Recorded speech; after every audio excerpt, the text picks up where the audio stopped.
Signal lost. Establishing connection. The Phantom Archive.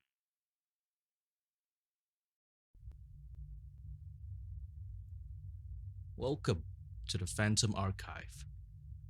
Like I promised, a new episode every week. I am Nox, an archivist by trade and by inclination, a storyteller. I'm not one to waste any more time. We have much to cover tonight. Well then, shall we begin?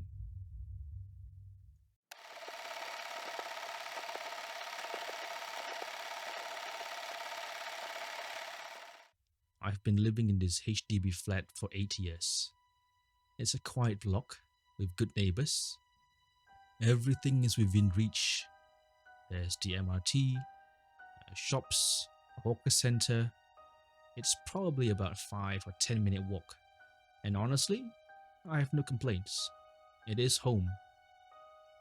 And near my house, there's a large tree outside a fair distance from my block. You could see it clearly from the kitchen window. It's been there long before I moved in. It towers with thick twisted branches and a trunk wide enough to hide a small car behind. By day it looks majestic, like something out of a National Geographic, a symbol of nature's stubborn hole amidst Singapore's concrete sprawl. But at night it was different. It felt like the tree had transformed, casting strange shadows even on a windless night. I don't know how to explain it. Something about the branches that swayed or didn't sway. It just looked wrong. Like it wasn't a tree anymore. Every night, without fail, I'd glance at it while I'm doing the dishes. It felt more like compulsion, as if something out there was calling out to me to look. Sometimes I tried to ignore it, forcing myself to keep my head down, but the urge would grow stronger. And every time I looked, there was nothing. Just the silhouette of the old tree swaying against the dim orange glow of streetlights. Until that night, I was washing the dishes like I always do. The fan in my kitchen was humming, and my Spotify was playing some lo-fi music. Then I felt it again, that urge to look. But this time, it was different. It hit me like a jolt, like someone snapped their fingers an inch from my ear. So I looked. And there she was. Not standing at the base of the tree, but among the branches. You see, even in the dark night, the color of the dress, the white color of her dress, stood out against the black leaves and twisted branches. It was tattered, filthy, hanging off the branches like it had been left there, brought by the wind and left to rot. At first my eyes couldn't make sense of it. Just a pale cloth, I thought. And then as I followed the outline, the shape of it, I see what seems like dark hair, and an outline of a woman. Her long hair hung in wet clumps over her face, but somehow I knew she was looking at me. I don't know how to explain it. I couldn't see her eyes, neither could I see her face properly, but I felt it. That slow crawling feeling at the back of my neck, the tiny hairs rising one by one, and my grip around the dish sponge was strong. I quickly looked down and stared into the soapy water and told myself, I'm just imagining it. It was just stress. Maybe maybe something caught in the branches. Maybe someone's bed sheet flew and was stuck in the branches. Yeah, perhaps that's what happened. So I continued doing the dishes. And I felt the urge again, like I had to confirm whether I was seeing things or perhaps it was really a woman. When I glanced back up, she was gone. Or it was gone. I couldn't confirm whether it was a bedsheet or a woman, but I didn't want to stay and find out. I finished up quickly that night and locked my door. Then days went by. There was no sightings, no weird feelings, and I started to believe that perhaps that night I was imagining it. It was just perhaps someone's laundry that got blew over all the way and it got stuck on the branches of that tree. And then just as I looked down, perhaps the wind blew again and off the laundry went somewhere else. That's what I was telling myself. And then Singapore was in this middle of a dry spell. There was hot air, barely a breeze, everything felt stale. And maybe 4 nights later, I woke up feeling parched. The kind that, you know, when you are thirsty and your throat feels like sandpaper. So I got out of bed and headed to the kitchen for a cold drink. I didn't bother turning the lights on, and as I made my way to the kitchen, there she was. But this time, she was not at the tree. She was outside my kitchen window on the narrow ledge. Knox, I live on the 14th floor. There is no way anyone can stand where she is standing because there's no floor or anything safe for people to hang on to, except maybe the drying rack. Even so, you'd be mad to try to jump on the drying rack, which probably won't hold your weight. She was peering in, but her head kept pulling back and turning from side to side in this almost exaggerated theatrical way. Like she turned to the left while pulling her head back towards the right as if she wanted to get a better view. And the whole time, her eyes were moving like mad, left, right, up, down, just darting all over the place like she was desperately searching for something. And then she turned right and pulled her head back to the left, again in that same exaggerated theatrical way. Her eyes darted furiously. The moment I saw her outside the kitchen window, I was terrified. First of all, who's outside my kitchen window right now, in the middle of the night? And on the drying rack, no less. What was she doing there? What did she want? Those were the first things that came to my mind. But what really got me was the way she moved. Now, there wasn't anything physically impossible about it, but if you broke it down, it was just someone turning their head and looking around. But something, just something felt off. The way her head pulled back before turning, the way she exaggerated her each movement, and those eyes, those eyes. It darted around so quickly and so erratically that it felt like I was watching someone trying to imitate a person rather than seeing an actual human being right in front of me. I think at that point I knew I should have moved. I should have run away back to my room, done something instead of just staring at it, but I couldn't. I wasn't frozen stiff or anything dramatic like that. It's just my body refused to cooperate. My eyes stayed on her because I didn't know what she was going to do next. And only much later did I realize something else. I had been holding my breath. I'm not sure if I did it intentionally. I can't honestly tell you. My entire focus was on her, on those eyes, on her movement, and what she was going to do next. Then, I noticed something strange. Even though it was dark, I could make out the details as her eyes stopped darting around. She was perfectly still. It was here that I realized she probably sensed I was around and that I was looking at her. And when she snapped her eyes and looked at me, I nearly jumped out of my skin.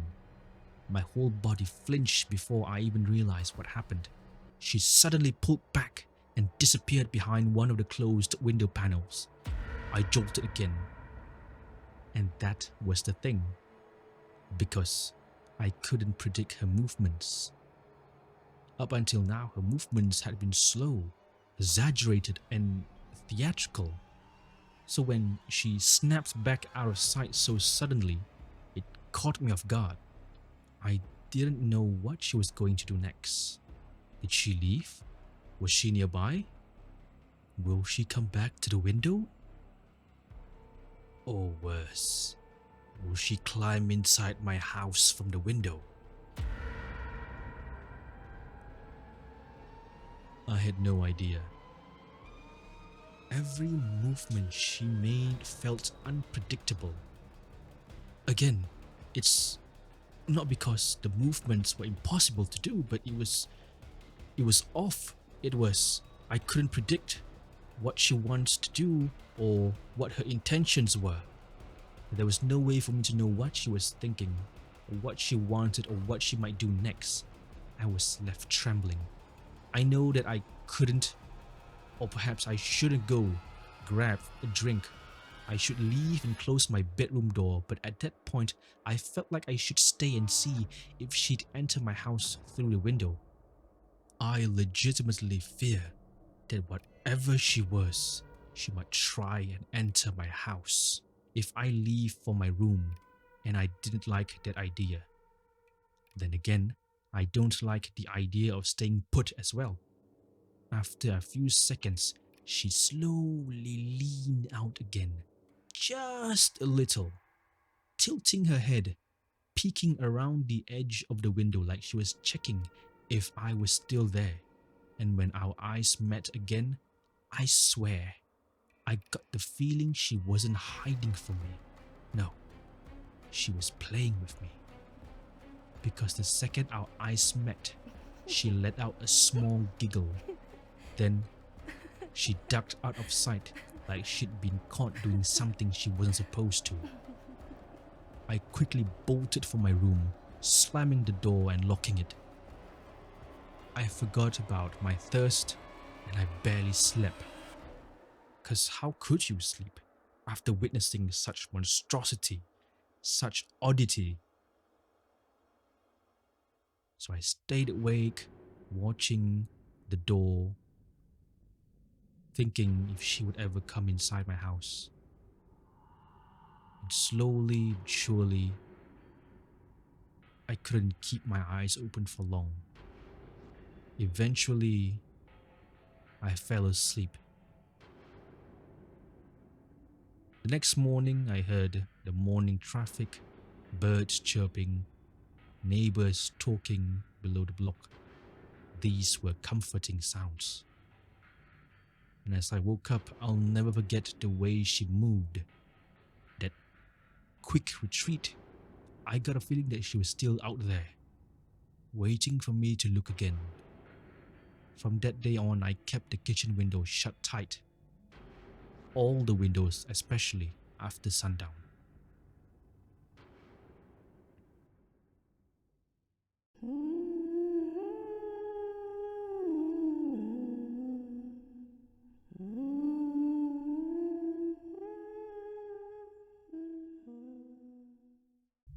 You know, our parents advised us, at least in Southeast Asia, to always close the windows, especially in the evenings.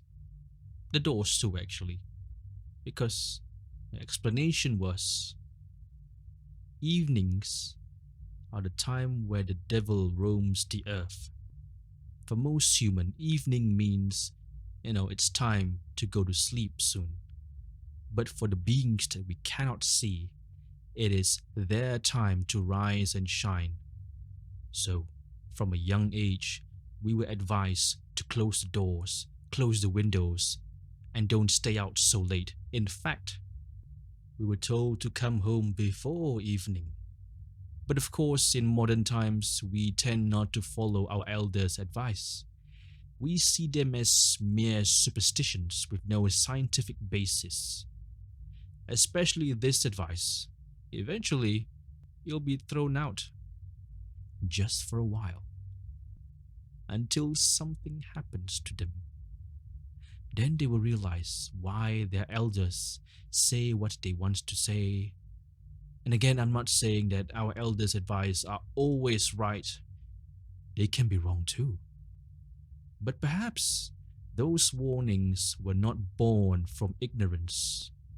Perhaps at one point they too had seen something they could not explain, and wishing to spare the young from a similar fate, they passed down what little wisdom they had. Whether folklore, caution, or something else entirely, I leave that for you to decide. In any case, there are many such accounts in the archive. The next account, I believe, is equally deserving of our attention. This one comes from a guy who wants to be known as the Last Ride. It sounds like you're either retiring or you're not long for Earth. But anyway, story goes like this. I've been doing food delivery full time for a while now. I started during the pandemic and have stuck with it ever since. It's honest work. No boss breathing down your neck. No desk. No fake smiles. No meetings. It's just yourself and the orders that keep you moving. Some folks laughed when I first started, but now everyone wants in. People on TikTok, social media bragged about making 6,000 a month, and suddenly everyone's signing up. That means more riders and fewer orders. Still, it's better than slaving away in a cubicle, right? Anyway, that night started just like any other. I was running orders from 6 p.m. and by 12:15 a.m. I told myself, alright, one last order, then I'll call it. Just one more. Famous last words. The pickup was at a 24-hour hawker center. I collected the food and then I entered the block number in the Google Maps and I made my way there. It was a quiet neighborhood. Too quiet. But I've done my fair share of night shifts before. The quiet block, dim lighting, and the occasional uncles that still hang out. I'm used to it. I got up to the block and headed up to what I thought was the 5th floor. I found the unit, but something felt off about the gate. The door was littered with pamphlets, the kind that stacks up when no one's been home for weeks. I didn't ask too many questions and hung the food, took the proof of delivery picture, and left. As I got on the lift and made my way down, the phone rang.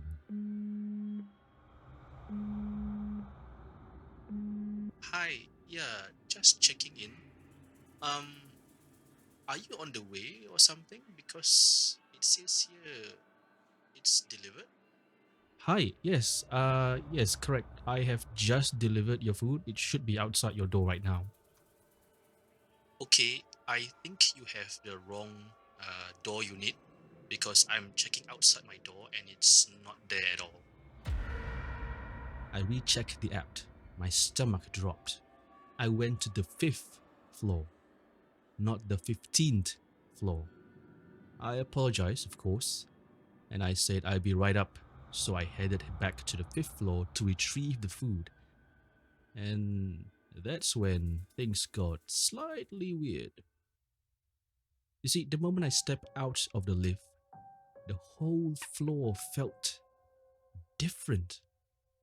I mean, it was still the same HDB corridor, still the same faint of humming of the fluorescent lights, but there was this pressure in the air as if, I don't know, the air was heavy.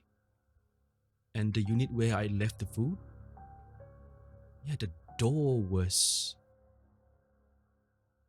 opened. The pamphlets were still fluttering on the gate, and the food bag was dangling exactly where I left it. I stepped forward slowly, cautiously. Maybe the resident just came back from overseas. Perhaps they finally noticed all the junk at the door and they're gonna take care of it. But here's the thing.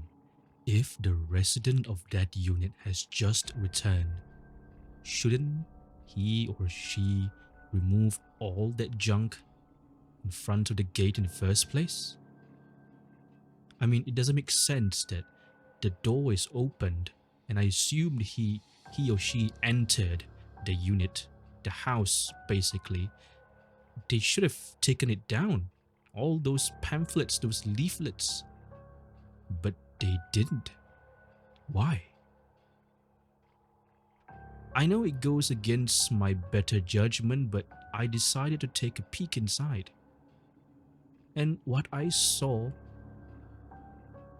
again, didn't make any sense. It was total darkness.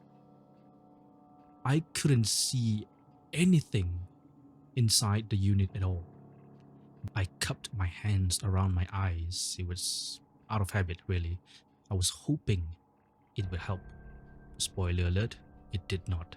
The only thing that was illuminating the interior of the house was the fluorescent light directly above me. But it didn't really light up the entirety of the house.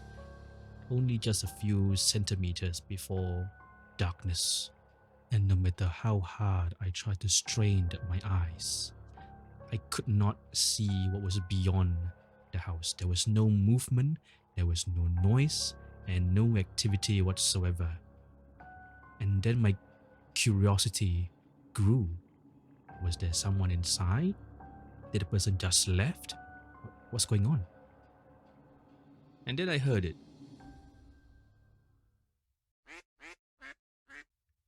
A faint quacking. Sounds like a duck. Inside the house. It came from inside the house. I blinked. A duck in an unoccupied flat? So I stepped closer to peer into the shadowed corner near the entrance. So it's like this. When you are in front of the house, you can see straight. It looks like the living room, and to the right there's another path which I believe may be the kitchen. So I turned my head to the right and slowly peered into that corner because the sound came from that corner. And that's when I saw her. A woman stood near the doorway, just behind the wall. Her hair was long and matted, cascading over her face. Her dress was white, or maybe it used to be. It looked like it had been dragged through the mud. I couldn't see her face because of the darkness. And the way she was standing, she tilted her head. And it seemed like when I peered in, she also peered out, like as if both of us had the same idea to look who was beyond the corner. I screamed. I didn't wait any longer. I took the food and I ran. I went down 5 flights of stairs like my life depended on it. My legs were jelly, my lungs burned, and my brains couldn't process what I just seen. But one thing is clear. It was an unoccupied flat, and whatever I saw, she was not who I think she was. Once I caught my breath at the ground floor, I told myself, well, despite the fact that I just experienced that entire ordeal, I had to finish the job or else I'll get complaints later on stating that I didn't deliver the food and there'll be, I won't be paid basically. I headed to the lift and pressed the button to call the lift to come down. So I looked up and there's this digital display panel that shows what floor the lift was on, and I saw it coming down from the 5th floor. The elevator was stuck at the 5th floor, and then it's going down very slowly. My blood turned ice. No way. I was this close to running again, but I needed to complete the delivery. I waited until the lift arrived, and when it arrived, there's this glass panel in which I can see through inside the lift. It was, again, lifts were designed like this for safety purposes, so that crimes committed can be seen and viewed in public, so that they'll be caught red-handed basically. So from the glass panel, I can see that there was no one at all, which was a relief actually, but still, it didn't feel right. I stepped into the lift, pressed the 15th floor, and up we go. 1, 2, 3, 4, and then it stopped at the 5th floor.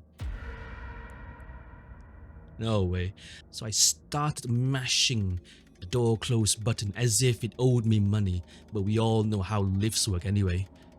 And he opened. In the silence, I can hear it very clearly. The soft, deliberate footsteps of feet shuffling from that unit. It was soft, but it was getting louder as it got closer. And I didn't look outside trying to see if anyone was coming out. I just kept hammering away at the close button until the door slid shut. It was slow, like, oh goodness me. I kept hammering again and again and again, and the feet shuffling wasn't helping it. It was slowly getting louder, slowly getting nearer to my lift. I thought I would never get out of that place alive, I guess. You will never, I emphasize, you will never realize how slow the lift's door were closing until you're faced with a situation where you really need to get out of that place, like ASAP. Okay, finally. And then finally, when the lift door closed, I was praying to God that it doesn't open back up again. I was so done. I need to get out basically.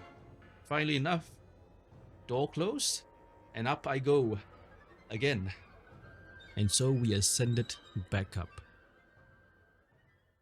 Finally, the 15th floor. The door opened and I burst out. I ran straight to the unit which the customer was staying on. And the customer was a woman who was already waiting outside, and she probably saw me bolting out of the lift and thought that maybe I was enthusiastic to deliver the food to her. She laughed and told me to take my time and said, "Hey, relax, mistakes happen." I handed her the food, barely managing a breathless thanks. Then, without thinking, I asked, you mind if you follow me down to level 1? She looked surprised, maybe even a bit concerned. I mean, can you blame her? I mean, a man asking a woman to follow him downstairs in the middle of the night? That actually sounds really suspicious. So I made up this half-baked excuse about someone following me earlier and asked if any guy was in her house. She said no. Most of them are either sleeping or working the night shift, but she said, hey, she'd accompany me. I told her that if she fears for her safety, she doesn't have to accompany, to be nice. I can do it on my own. But no, she said she'll accompany me, and I appreciate it, of course. So we took the lift down with no issues. When we reached the ground floor, I thanked her. She asked, were you being followed earlier?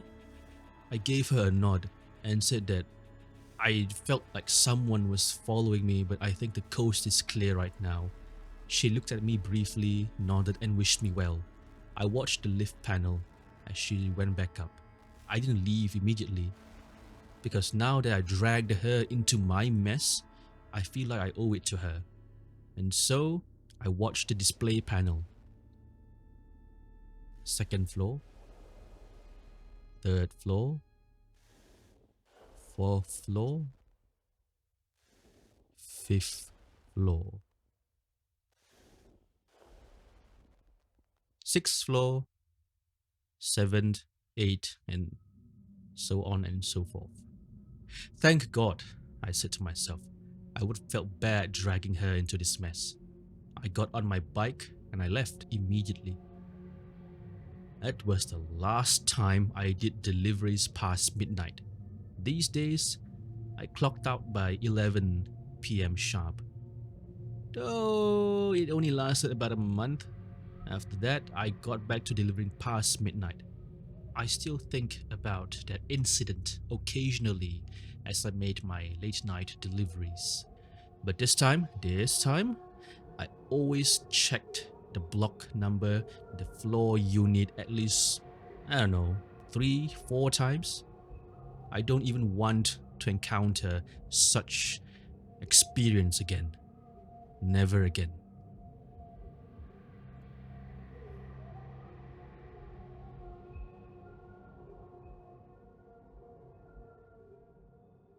One mistake.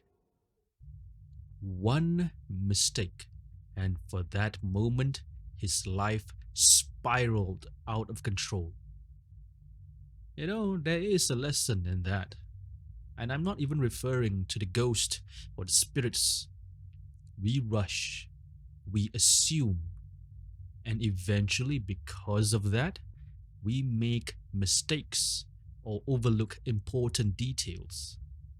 And then we wonder what went wrong. The gracious ones would take responsibility for their mistakes, but the foolish one would blame everyone and everything but themselves. So for Mr. Last Ride here, this will be an unforgettable experience for him, but I salute him for continuing this line of work even after experiencing something that is, really scary. Most people would quit or do only day deliveries, but in his case, he carried on as usual, albeit for that 1 month he stopped doing deliveries past midnight. We shall close the story for this one. Now, let's listen to the next account. I don't know when exactly it started, but I've come to realize something about myself. I absolutely hate being alone in the house. It's strange, really. I never had this problem growing up. My childhood home was loud, chaotic, and despite that, comforting. Even when it was quiet, it never felt empty. I'd be alone and feel safe, fine. But something shifted after I got married and started my own family. Our house is filled with warm laughter, toys scattered in the corners, and the daily bustle of life. But when everyone's out, when the door shuts and I'm left alone with nothing but the refrigerator's hum and soft ticking of the wall clock, yes, that's when I felt it. It started small. I'd be folding my laundry or cleaning up, and suddenly someone would call for me. Just a soft, casual, I'd call out, "Yes, what is it?" but nothing. Silence. I'd stepped into the living room confused. My husband looked up from his phone or the TV and say, "Yes?" "No, you called for me?" "No." That's why he said, "No." He never did, or so he claims. It happened a few more times, always his voice and always during the day. At first, I brushed it off. Maybe it was the neighbor downstairs, or maybe someone who has similar uh, voice, tone, or pitch like my husband calling for their wife. Or maybe I'm just hearing things. Maybe I'm just tired. But then it started happening when I was utterly alone. I was cooking in the kitchen when I heard my son calling from his bedroom. I shouted from the kitchen what he wanted, but he didn't respond. I shouted again to ask what he wanted. Then, mid-sentence, I stopped. It's a weekday. He's at school right now, and my husband was also at work. So who was calling out to me? My heartbeat was extremely fast, and sweat was forming at the top of my brows. I kept cooking as usual and told myself that I'd ignore the voices that was calling out to me. I wanted to run, but I couldn't. Luckily, the voices didn't call out to me anymore. It was as if it had its fill of teasing me that day. Then, there was that day, the one I still think about when I walk past the kitchen. I was cutting vegetables and prepping for lunch. I didn't hear any footsteps. There was no sound in the house. When I turned around to grab more ingredients, I screamed at the top of my lungs. It was my husband, standing behind me. I was mad at him and scolded him for scaring me. He should have called out to me or let out some form of noise to announce his presence. But instead, he just stood behind me, all quiet. I was still angry, so I punished my husband by telling him to cut the rest of the ingredients up. So I went to the bedroom, lay down with my phone, and started scrolling aimlessly. From the bedroom, I could hear the sounds of a knife hitting the chopping board. I was still on the bed, just doom scrolling. I didn't know how much time passed, and when I checked the time, my face turned pale. My husband was supposed to leave the house to pick up our son from tuition, but he's still there, in the kitchen. So I rushed out of the bedroom and the chopping sounds could still be heard. As I approached the kitchen, I heard the front door, the lock, the creak, the sound of shoes being kicked off. Then a voice, "I'm home." My heart dropped. It was our son. And then my husband followed behind, walking in together, bags in hand. I felt lightheaded. "You just... Were you in the kitchen?" I said, pointing behind me. My husband looked at me like I was losing it. "No, I went to fetch our son, remember?" Then I turned around and faced the kitchen. The knife was on the board exactly where I left it. And the vegetables were just the way I left them. All that chopping sound, and the remaining vegetables were not chopped at all. So who was it that I saw earlier that resembled my husband? You know what was strange? After that whole incident in the kitchen, the voices stopped calling out to me. No more hearing my husband calling out for me, no more hearing my son calling from the empty rooms. I thought, okay, maybe that's it. Maybe whatever was happening is finally over. But then I started seeing things. Not clearly, more like glimpses. You know, like when you catch someone walking past from the corner of your eye? That kind. I'll be folding my clothes in the living room and I see my son run towards the rooms. "Hey, come out for a while," I'd call out. No answer. Then I turned around and nearly jumped because he'd come out from the kitchen behind me. "Ma?" I remember just staring at him. I thought you just went into your room. He gave me that confused look that kids always have and said, no. Same thing with my husband. I'd see him walk towards the toilet and then moments later, he'd come out from the balcony. That one really made me jump. At first I thought maybe I wasn't paying attention or maybe I'm hallucinating, but after it kept happening again and again, I started becoming afraid of my own family. I was not really afraid of them, but I was more afraid of the fact that I had to ask myself this question, is that really them? Or is it not? And honestly, I hated feeling that way. Then one night, I woke up because I heard someone crying. It wasn't very loud crying, it was soft sobs, like someone trying not to wake anybody up. My first thought was my son, so I got out of bed and walked towards his room. To get there, I'd have to walk past the living room, and that's when I saw him. He was sitting on the sofa in the dark. I stopped and said, "Hey, what are you doing here?" No answer. I thought maybe he was upset. "Boy?" Still nothing. And that's when I got annoyed slightly. So I walked closer and said, "What are you doing?" As I flipped the switch to turn on the lights in the living room, the silhouette of seeing my son sitting on the sofa completely vanished once the light was on. The sofa was empty, the soft sobs stopped immediately, and I swear to you, every hair on my body stood on end. I didn't even check my son's room. I just ran back into my bedroom, locked the door, stayed there until the next morning. The next day I told my husband. He just sighed and said I was probably tired, hallucinating, stress. You know how men sometimes are. Everything has an explanation. But I knew what I saw. I knew. And I think deep down, he knew I wasn't the type to make things up. But still, he dismissed it.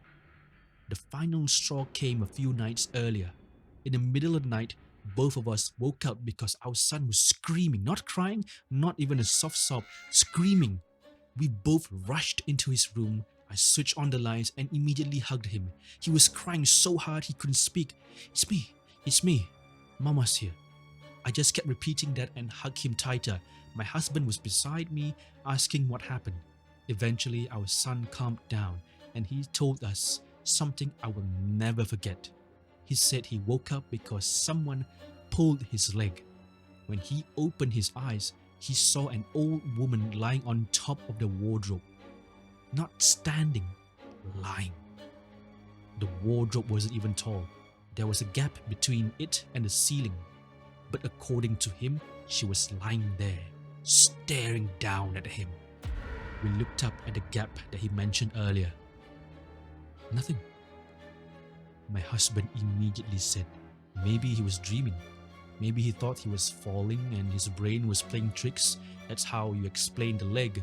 And the old woman, perhaps hallucination? And that's when I got angry. Not at my son, at my husband. Because by then, too many strange things had happened. I told him everything. The voices, the glimpses, the crying, the boy on the sofa, everything. And still he kept saying stress, hallucination, tiredness. I was so angry at him. I told him, fine, call it Ustad. If nothing happens, then I'll admit I'm wrong. So we had this argument back and forth, and he was still being adamant. I don't care if I'm the only one being haunted. But my son? Oh, no. That's where I draw the line. That I cannot tolerate. It was not until I threatened to return to my parents' place with our son, he finally relented. So that night, our son slept with us and we locked our door. Luckily, we had everything in our room. A toilet to relieve yourself and a mini fridge should you want to have something to drink in the middle of the night. The next morning, my husband managed to call an Ustad, but the Ustad could only come 3 days later. those 3 days, all of us slept in the room, doors locked. My husband was the first to fall asleep. I wonder how on earth he does it. Then I'd hear furnitures being dragged across the floor. Sometimes it sounded like somebody was opening and closing the cabinets in the kitchen. And then other times I hear the shuffling of feet being dragged outside the door.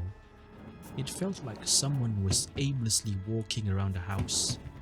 For 3 nights, I endured the random noises happening outside the bedroom door.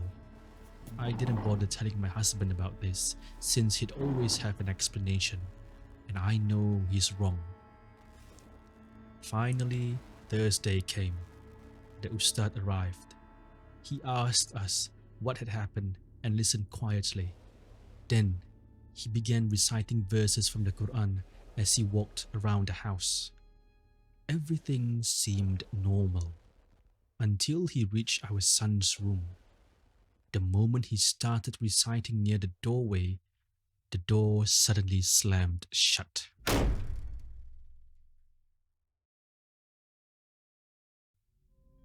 All 3 of us jumped.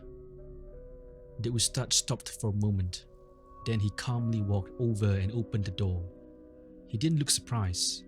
If anything, he looked concerned. After finishing, he sat down with us and said something that I still remember.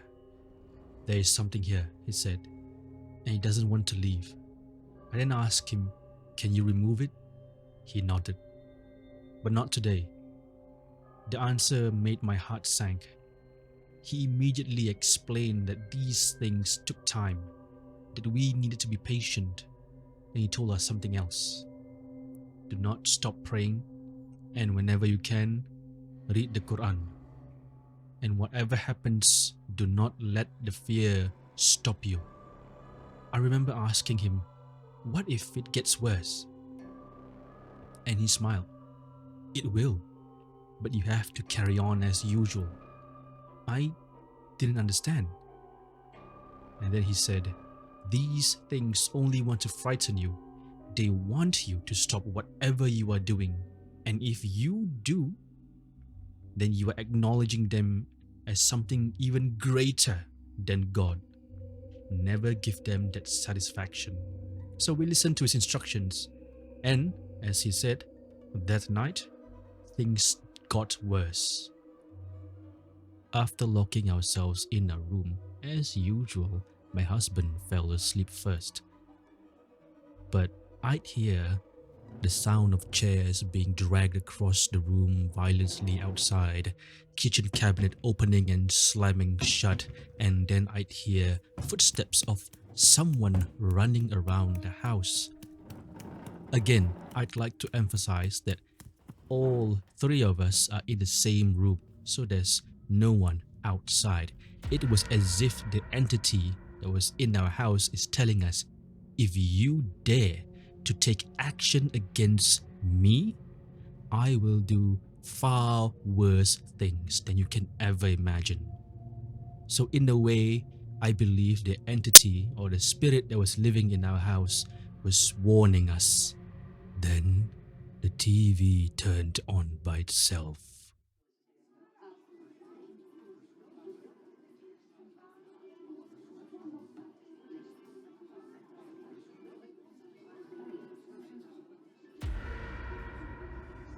And the volume was so loud that it woke my husband up. My husband, half awake, told me that I probably forgot to turn the TV off. I told him, "Why would I forget to turn it off? It's 3 in the morning." He then immediately sat up. "Huh? 3 in the morning?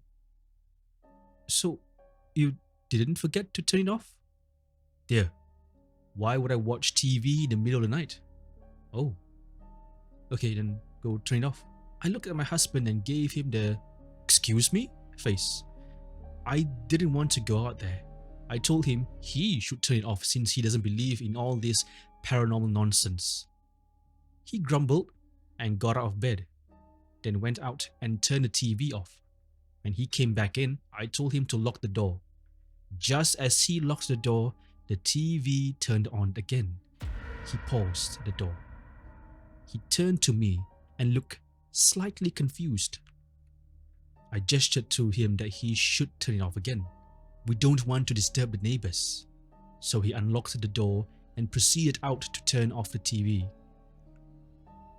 Now, I couldn't see what happened outside, but I could hear what was going on.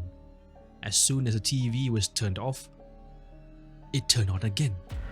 The TV was playing the usual channel, but I suddenly heard something or someone bumping onto the TV console, and then footsteps running to my room.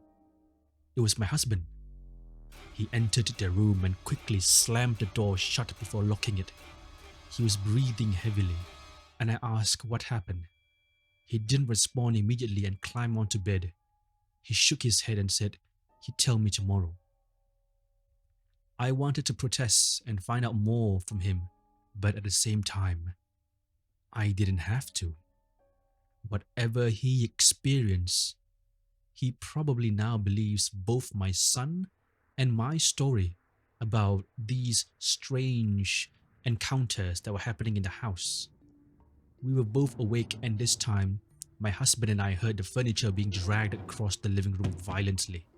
The cabinets opening and slamming, and we heard some cutleries that sounded like it was thrown across the room. We just looked at each other, neither of us moving. But deep down, despite all of this that was happening, I was actually smirking at my husband, because now he cannot deny that something strange is going on in our house. The next morning, he explained to me that when he was going outside to turn off the TV again, the TV turned on just as he was about to make his way to the bedroom, which explains why I heard the TV turning off and then turning on again not long after. And at a point in time, he was thinking that perhaps it was the remote or perhaps the TV was faulty, so he wanted to unplug the TV. As he was trying to fiddle around, trying to find where the TV plug was, from the corner of his eyes, he saw a black silhouette just sprinting or going past by him. At first he thought perhaps it was the sun, but it can't be because the black silhouette was large and it was tall. There's no way that it was our son. And then he realized our son was sleeping inside our room, so there's no way the son would be at his room. So who was that was going past the corner of his eyes? Then he felt that something was really wrong and he shouldn't be out there. So he bumped onto the TV console, trying to fumble his way and feel where the TV plug was, and he unplugged the power cord, and then he quickly ran inside. As I was listening, I felt goosebumps all over me. It took about 1.5 months before the Ustad told us that our house has finally been cleansed, and it had. No more voices, no more glimpses, no more crying in the middle of the night, no more furnitures being dragged. Life returned to normal. Now, even though I know our house is safe, I still prefer to go to a coffee shop or the library whenever I know I'll be alone. I don't know. The events that I experienced rattled me to this day. I never want to find myself alone at home.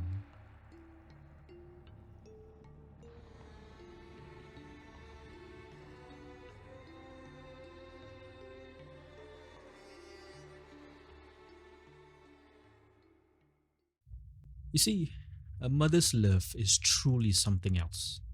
She doesn't mind bearing the brunt of hauntings, but when it comes to her son, she gets very protective, which is amazing because most women I know, they have this superpower to be able to do anything when their child is in danger. Or let's say they are cooking and they touch something hot, they can maintain a poker face and not flinch. But throughout the entire story, I believe people would not like the husband very much because of his dismissive attitude, even though A lot of weird things happen to his wife and his son. But then again, I can understand where he's coming from. Okay, for those who have never experienced any paranormal activities, or you never believe in ghosts in their entire life, of course you'll be very dismissive about it, and you would think up of some logical explanations. So you can't really blame him entirely, but at the same time, you can blame him part of it, because even if you don't believe in the paranormal, at the very least, you should work with your spouse, and then, basically talk things out and try to work from there. Okay, even if you shouldn't be dismissing it and then not take any action. You should talk about it and see what you can do, you see. uh but if I was the author, you know what I would have done? I would feel that it's right to bring, the son to the parents' place and let the husband sleep alone in the house. Let him experience all the weird things that has been happening to the author and to the son. Then from there, I'm very sure that the husband would finally believe on the accounts given by the wife and the son, who had been tormented by things they cannot explain. You cannot deny the fact that it is very sad when the house is cleansed, and to this day, okay, the author still cannot be left alone at home, even though we know home is supposed to be a place where it's safe, a place where it's a safe haven where you feel warm. But to her, it's because of the traumatic experience, she doesn't feel that way, and that's kind of sad, actually. But what can we do? At the end of the day, the experiences and the events that happen in our lives are what shapes us into who we are today. Despite all that has happened to her, I sincerely hope that she might be able to one day associate home as a safe place for her, even if she's alone. With that, I wish her well. Now, shall we move on to the next story? I usually don't stay too late at the office, but I had so much leftover work that day, and I really didn't want to carry over to the next day. You know how it is. I figured that I'd finish everything in one go and get it done. It was already past 10 p.m., maybe even closer to 11. The floor was practically empty. At one point, I had to use the restroom. I took my time, nothing unusual. But as I was heading back to my cubicle, walking along the dark corridor, I saw one of my colleagues, Azmi, I think, walking into the office. I called out to him. He didn't respond. He just walked in like he didn't hear me. I thought maybe he forgot something or came back to grab his laptop or whatever. So I quickened my pace, went back into the office right after him. Here's the thing though. He wasn't there. Not at his cubicle, not at anyone's cubicle. It was like he vanished. So I called out again and looked around. Nothing. It was just me. So I brushed it off, maybe because I was so tired, my eyes were glued to the screen for so long that I was seeing things. Or he could be at the pantry. But since I had so much work, I just sat down and continued my work. Then I started hearing the sound of feet shuffling right behind me, like slow dragging steps from behind. I thought, okay, he is messing with me, trying to prank me or something. So I said it out loud. Come on, stop playing games. No reply. Still, the same slow and rhythmic footsteps grew increasingly louder as it gets closer to me. I turned around. No one. I was starting to get a little pissed off more than scared. I just wanted to finish my work and go home. So I shouted again. I told him to cut it out. I'm not in the mood and I've got things to do. Still, nothing. Total silence. So I decided that it's not worth my time. I should not get distracted. I turned to face my screen and continued working again. As soon as I began working, the sound of the feet shuffling did not return. And then I kept working and working to the point where I almost forgot that, my colleague Azmi was around. Maybe 15, 20 minutes passed. I was in the zone, typing away, and then it finally hit me. Wait, where's Azmi?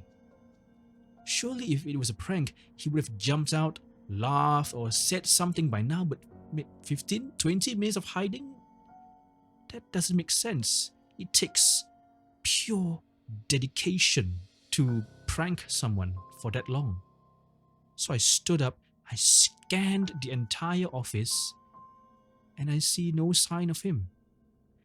That's when I heard this giggling.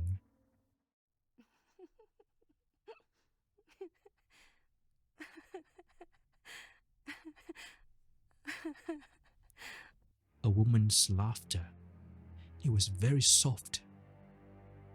Very soft at first, barely noticeable. But then it got slightly louder. At that point, I was already annoyed. I shouted, "Seriously? What's your problem? You've got nothing better to do than disturb me like this?" So I stood up and then I saw it. Someone ducked behind the cubicle across from mine. Long hair, I think. Definitely someone crouching. So I marched over, fully expecting to catch him or her off guard. But there was no one. Just an empty space. That's when I felt this gust of wind brush past me, like someone ran by really close. I spun around. Nothing. And then I saw her outside the office door, just taking a tiny peek in. A woman in what looked like a white dress or maybe rags. Her hair was covering her face, long, unkempt. She looked at me, and then she quickly moved into hiding, like she didn't want to be seen. At that point, no joke, my entire body just went cold. I didn't care about work anymore. I just wanted to leave. So I fumbled with my bag and kept dropping stuff because my hands shook like mad. I was really afraid. I could feel the panic rising up my throat, and then the giggling came back. First at the office entrance, then right behind me, then to my right, and then to my left. It was like she was playing with me. She was moving in circles. I couldn't predict where she was exactly. I did not turn the lights off. I did not turn my computer off. I just left the lights and the screen running. I didn't even bother to take the lift. I just bolted for the stairs and ran all the way to the MRT station or the Mass Rapid Train station. My legs were jelly, but I did not stop until I saw people again. To this day, I still didn't know what I saw that night, and I haven't stayed past 6 p.m. since. I don't care how much work I have. Never will I stay behind again. Not unless I'm with someone else though.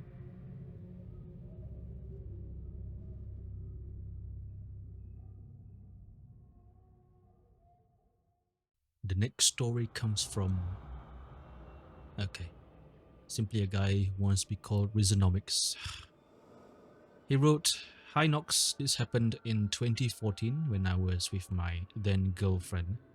I thought I was being clever and even romantic. It was 7 p.m. The sky was deep dusky orange, and the evening was one that painted everything with a soft glow. I'd taken my girlfriend Emma to the beach. a quiet spot I knew would be perfect for a calm evening stroll. It was the place that usually had just the right amount of people, few families, couples, maybe some joggers. It was supposed to be tranquil, with the sound of the waves and the occasional call of a seagull. I smiled, leading her to the bench, watching the water shimmer under the sun's last light. I was head over heels for her, and we talked for hours on various topics that all seemed a blur in my memory. I only knew that being near her was intoxicating and that the longer I spent my time with her, the world around us seemed to pause. She smiled at me, her hand resting against mine, and for a moment I felt like the luckiest guy alive. This was supposed to be the perfect evening, just the two of us, with the whole world stretched before us. But then she looked past me, over my shoulder, her expression faltering. I felt the shift in her demeanor before I even heard her voice. "It's kinda weird that she's sitting alone in the dark, don't you think?" she asked uneasily. I turned, following her gaze. A woman was sitting alone on the bench, about several meters away. I didn't think much of it at first. It was just a lone person, probably enjoying the view like we were. Maybe she was watching the sunset too, but there was something about how she sat. Her posture was rigid and her eyes fixed straight ahead. I can't tell, but it felt strange, like she wasn't aware of the world around her. I don't know, maybe I'm thinking too much, but other than that, I don't think she's posing any threat, was what I thought. So I said, maybe she's having her moment. No harm in sitting alone. Either that or maybe she's waiting for someone. I replied to her as a matter of fact. But Emma didn't look convinced. She shifted uncomfortably beside me, glancing back at the woman occasionally. "It's just weird," she muttered, her voice low. "She's just sitting there, staring out into the ocean." I frowned, slightly irritated by Emma's reaction. It was a quiet beach and it wasn't like the woman was causing harm. I wanted to keep the mood light and make this a lovely evening for the both of us. So I did what I always did when Emma got too worried about things. I tried to calm her down. "It's just an ordinary person, Em. It's not that big of a deal," I said with a smile, trying to make it sound casual. Just let her enjoy her moment and we enjoy ours. But Emma wasn't buying it. She squinted at the woman, her brow furrowed. "I don't know. I get bad vibes about her," she said. "I mean, what can I do, Em? I can't just go up to her and tell her to leave, right?" She fell silent momentarily, but I could feel the tension building between us. I didn't want her ruining the mood, but I also didn't want to look like I wasn't taking her seriously. So I squeezed her hand, offering her a smile, trying to get her to focus back onto our conversation and enjoy the scenery. The last thing I wanted was a confrontation on what was supposed to be a romantic evening. But then I noticed something strange. I wasn't aware then, but the place was awfully quiet. There were no joggers, no family barbecuing, and there was basically no couples that were hanging around. It was just me, Em, and that woman who was sitting several meters away from us. When I was looking at our surroundings, I took my eyes off Emma for a while. Feeling slightly eerie, I urged her to get up and leave this place and retrace our steps to where there were more people. I tried to get Emma to leave as I stood up, but she wouldn't budge. She just sat there, silent and unmoving, her gaze fixed on the ocean. I nudged her several times, calling out to her, and though I didn't like it, I raised my voice slightly, just trying to get her to get moving. Feeling irritated, she pushed me away with a single hand and I tumbled far. It was as if she got this Herculean strength out of nowhere.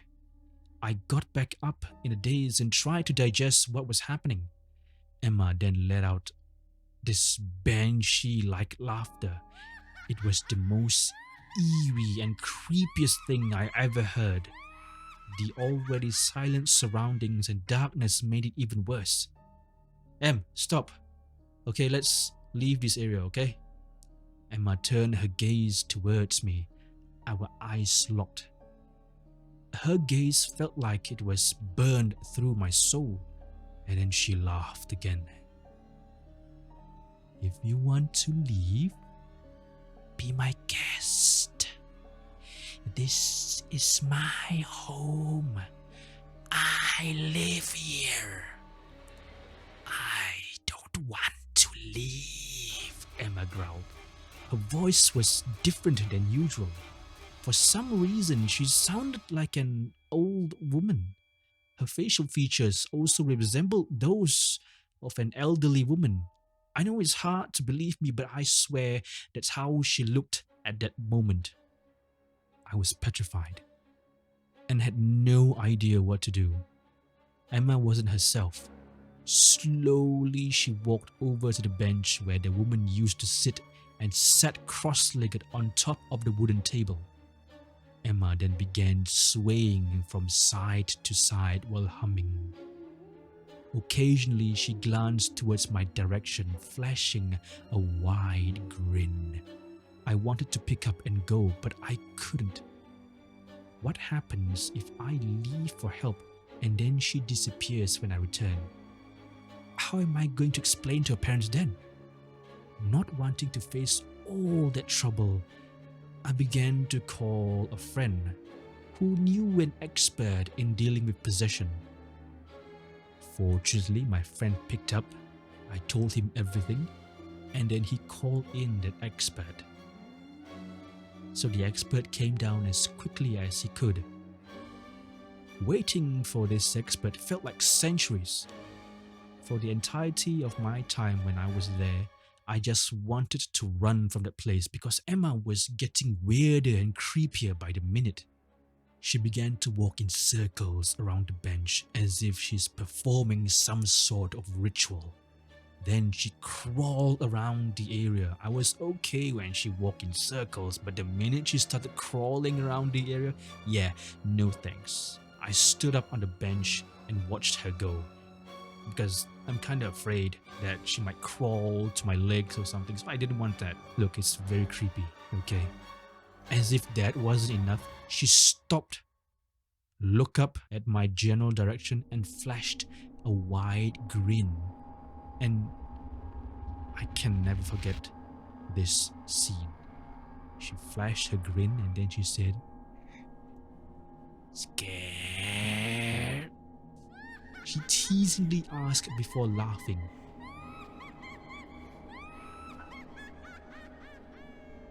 "You guys should never have come here.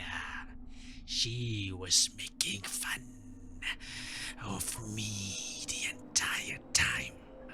Whether I like to sit in the dark or not, it is my choice. Who is she to question it?" At that point, I knew that whatever Emma was going through, she was being possessed by some sort of demon.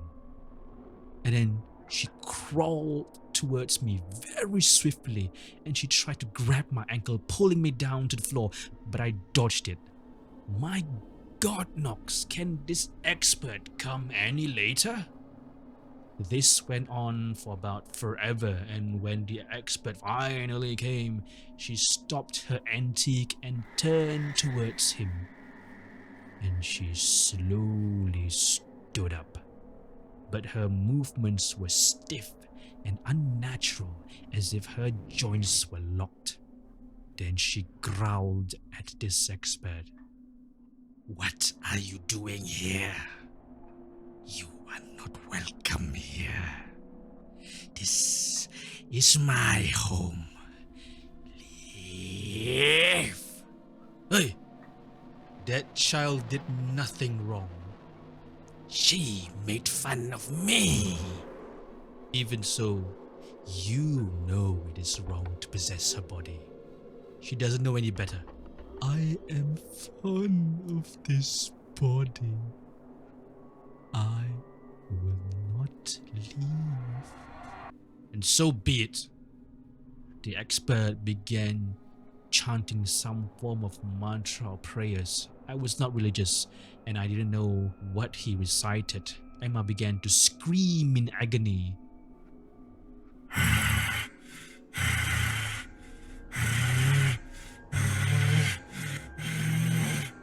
His parents made him stop. She screamed hysterically. Then the expert took a bottle and sprinkled onto her body. She wriggled like a worm as if left to bathe in the hot sun before passing out. And then the expert looked at me and said, "Hey, what are you doing? Get down here and help me." I quickly got down and helped the expert. He told me to rub her face with water. Afterwards, he began reciting some sort of prayers. Minutes later, Emma woke up. She looked around her and was surprised by what was going on. Quick, quick, quick! Leave this area. I helped Emma got up and we left the place. That day, I had a long chat with Emma about what happened. She told me she didn't remember anything but heard a woman calling out her name before she blacked out. So the expert warned me never to be by the seaside when it's evening. He claimed that lots of spirits and demons would roam around there. Knox, I have never visited the seaside ever since. Emma too.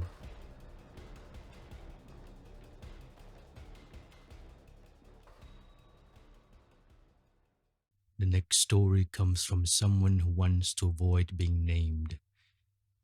He told me not to mention his name displayed on his email address. This person works at the border. Hi Knox. This was when borders reopened in Singapore and I was clearing the bus at one of the bus lanes.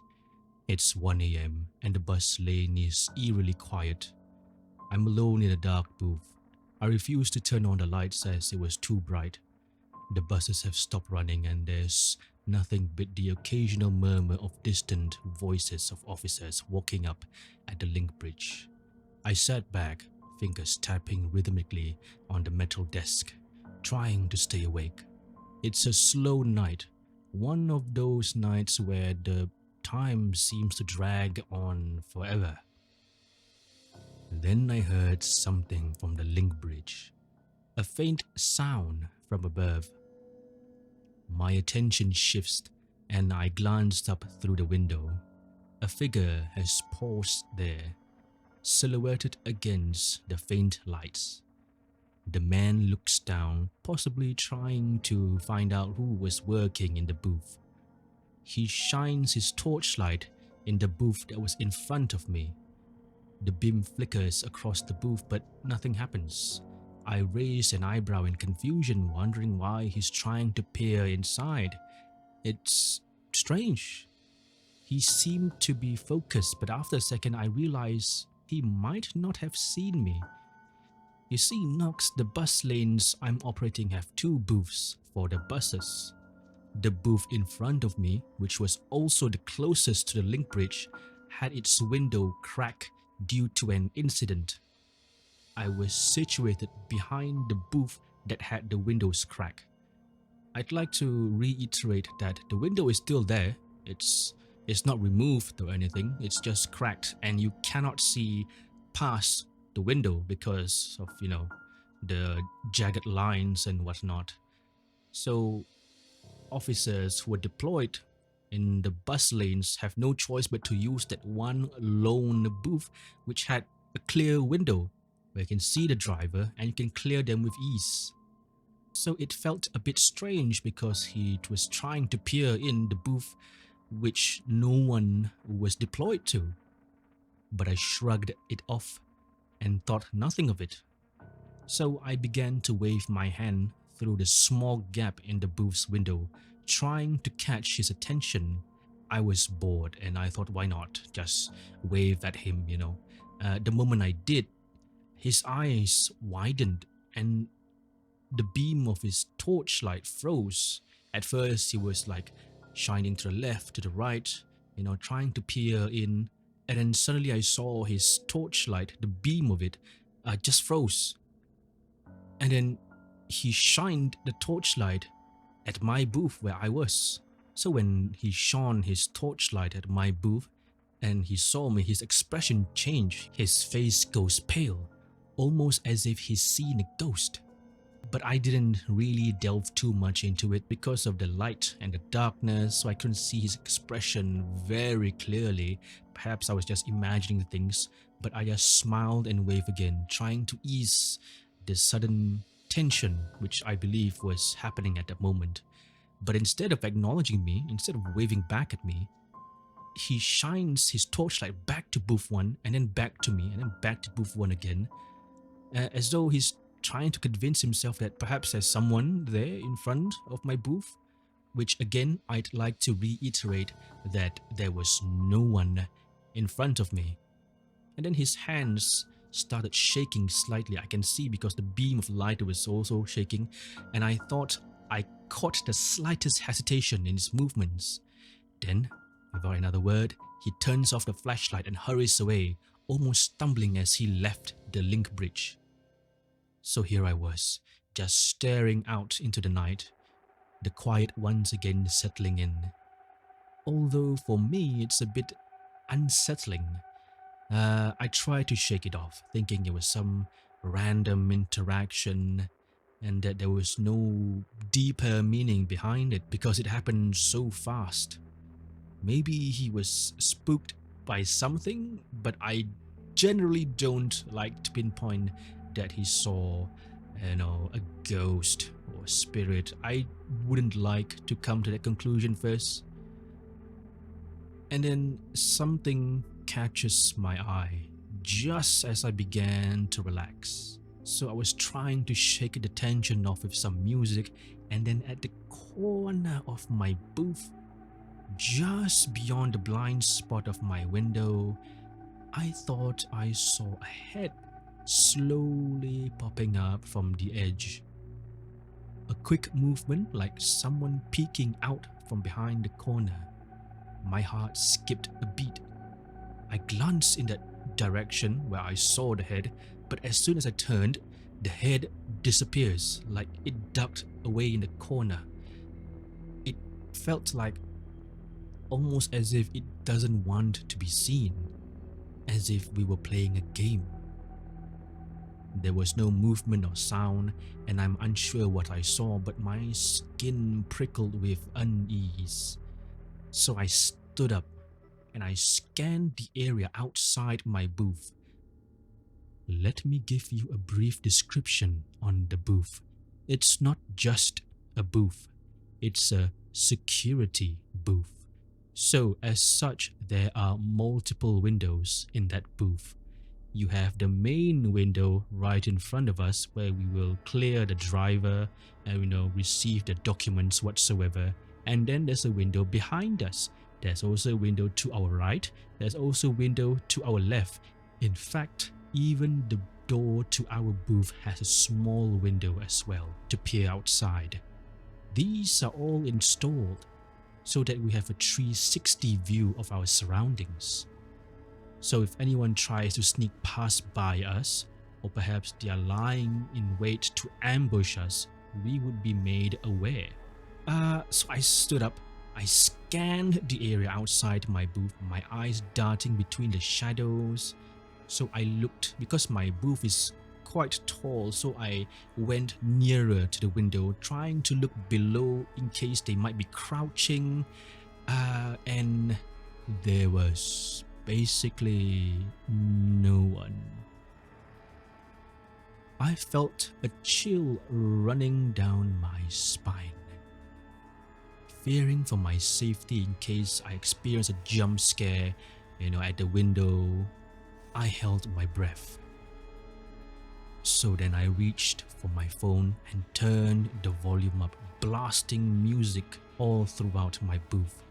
It was an attempt to drown out the feeling of being watched, and I forced myself to focus on nothing but the music, trying my best to distract myself from imagining all these things. And then from then on, time seemed to drag on even longer. Every noise that was made during that night made me jump.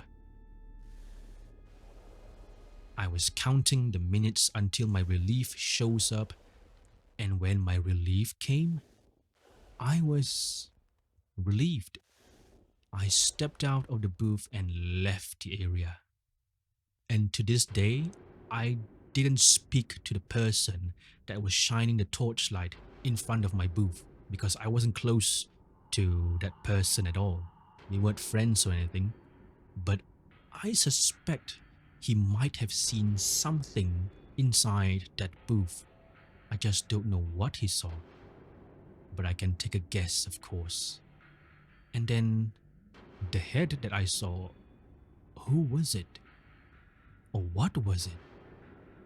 To this day, I have no idea what I saw, and to be frank, I don't think I want to know.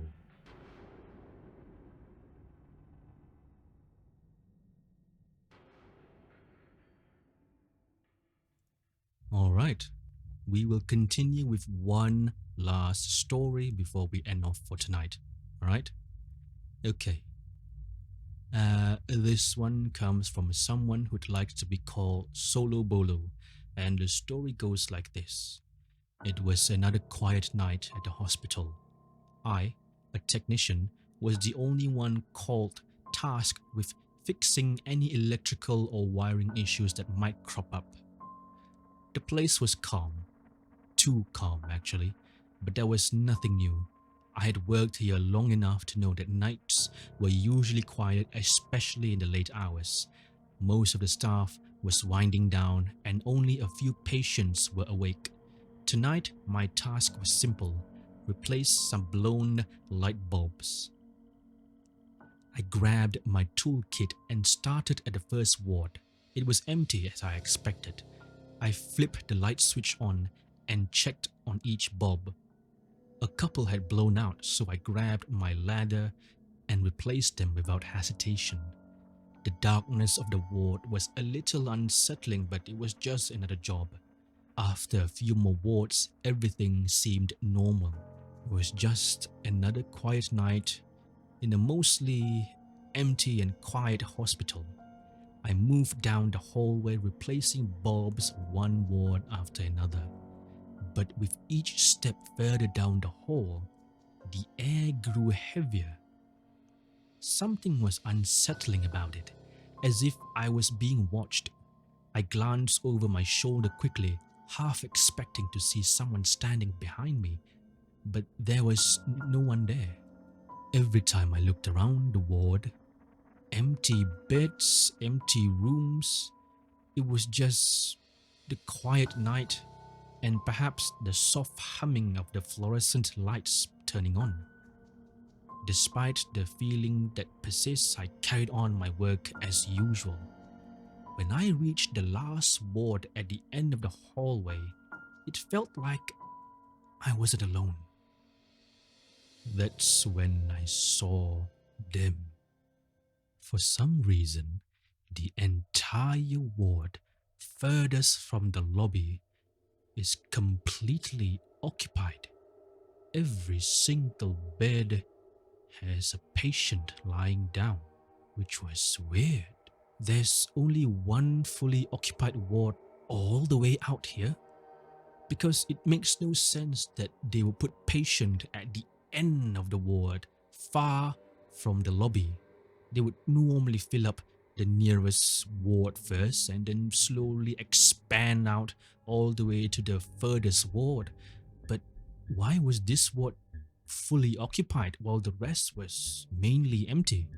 Despite what I thought, I still had a job to do, so perhaps they must have a reason why they had to empty out the other wards and only fully occupy the one that's furthest away. So, because the patients were all lying down and I assumed they were sleeping, I apologized out loud, explaining that I needed to replace the blown light bulb in the room, and I couldn't see their facial expressions, so I had no idea if they were awake or asleep really, but I just had to announce in case, they were awake. So when I flipped the light switch on, I froze. As the lights hummed to life, the room, which was fully occupied with patients at individual beds, completely vanished.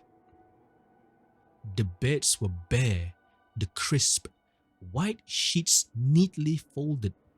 The soft overhead lights bathed half of the ward in bright sterile light, but the other half remained pitch black. I blinked a few times. I was convinced that what I saw were patients. I saw that the ward was fully occupied. So then, how did they vanish? The ward was devoid of any patients. It doesn't make sense. My hands were trembling and my heart was pounding so hard that I could hear it amidst the hum of lights being turned on. So now I had to decide whether to turn off the lights or not. You see, I've seen too many movies to know that sometimes turning the lights on and off could lead to a horrifying surprise. Swallowing my saliva, I mustered all my courage and turned the lights off. The moment the room plunged into darkness, all hell broke loose. The patients that I saw earlier, lying on the bed, which disappeared, had now reappeared. This time, they were all standing beside their bed.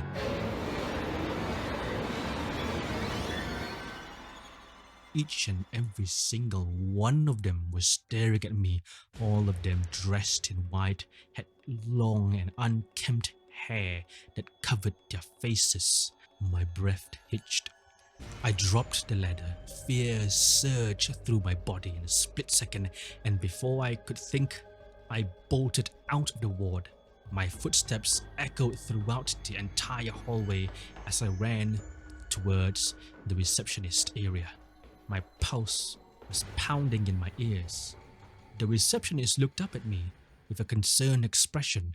She must have heard the panic in my footsteps. I was embarrassed but too terrified to pretend nothing was wrong.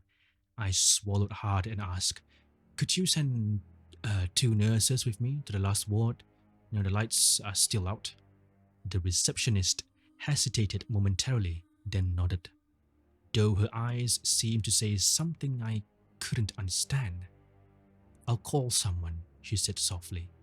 Moments later, she returned with 2 nurses. Without a word, they followed me back down the long and dim hallway. When we arrived at the ward, I felt my heart racing again. But this time, with the nurses beside me, I wasn't sure if the fear or relief made my hands shake. We stepped into the ward together, and I saw that the ward was the way I left it. My ladder that I dropped, my toolkit was there, and the ward was dark. So I flipped on the light switch again, and I took note of the lights that were blown out. So I turned it back off again and I replaced the ones that were blown out. The nurses didn't seem fazed by it at all. They chatted quietly as if it was just another routine task. Once the job was done, we all returned to the receptionist area in silence. Throughout the entire time I was replacing the lights inside that ward, no one questioned why I needed assistance or had been so nervous. They all returned to their duties, the night slipping back into the same eerie quiet it had been before. As I returned to my station, I couldn't shake the feeling that everyone knew what happened to me. I think they might have understood why I needed company in that ward. It's always the quiet moments where our minds are more attuned to our surroundings that we are able to focus and give our undivided attention to every creak, every whisper, and every shadow that darts around the corner because we have no distractions whatsoever. Every place has a story. Every soul leaves an echo. Some stories are bound to be forgotten. My job is to relive those moments and tell them to anyone willing to listen. Well, it's getting late. I would like to continue telling more stories, but I believe I'll save the rest of the accounts for the next time we meet. I hope you've enjoyed tonight's stories. We've come across a gallery of stories tonight, and I cannot wait to tell more in the next episode. Until we meet again, fair winds.